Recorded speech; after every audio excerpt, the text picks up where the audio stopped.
Hey guys, welcome back. When I'm making one of these YouTube videos, I'm always struggling between if I should use auto mode or manual mode on my camera.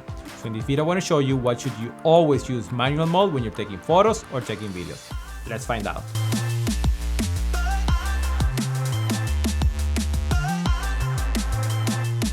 On top of your camera, you will see a lot of good options on this dial. It doesn't matter what system you're using. It could be a Sony, it could be a Canon, or it could be an Nikon. All of the settings besides M are a variation of automatic settings.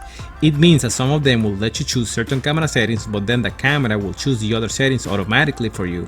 For example, if you choose the S on a Sony camera, it would allow you to set your shutter speed, but then the camera will automatically choose the aperture and other settings for you. So you might be asking yourself, why not just choose one of the automatic settings and let the camera figure things out for you? So let's say that, for example, you want to choose to have a blurry background in your images, like this photo for example.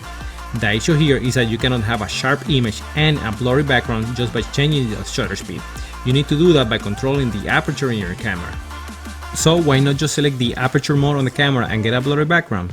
You could try doing that, opening the aperture all the way to have a nice blurry background, but depending on the lighting situation that you're in, let's say that you're in a place where there's not a lot of light, like inside your house or shooting in a wedding which doesn't have good lighting, what's going to happen is that your camera is going to choose automatically a very slow shutter speed to allow more light to get into the sensor, and a slow shutter speed will introduce camera shake in your photos if you don't have your camera on a tripod. So depending what automatic settings you use, there will be a compromise when you use any other settings, and potentially you will miss out on a great shot that you could have taken if you were using manual settings to begin with.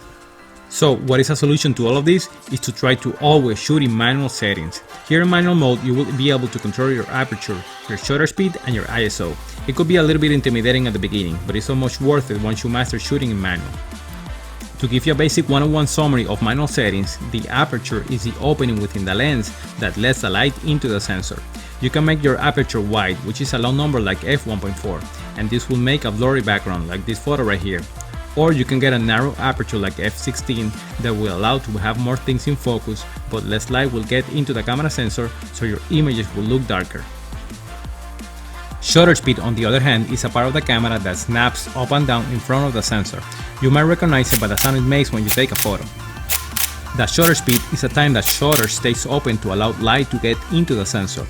The slower the shutter speed, the more light will get into the camera sensor, but it also can potentially introduce camera shake if you don't have it on a tripod. As a rule, I don't shoot with a shutter speed under 1/25th of a second in order to avoid camera shake unless I'm shooting long exposure photography. I made a video on how to shoot long exposure photography with a GoPro that you can check it out right here. And finally, the ISO is a camera sensitivity to light.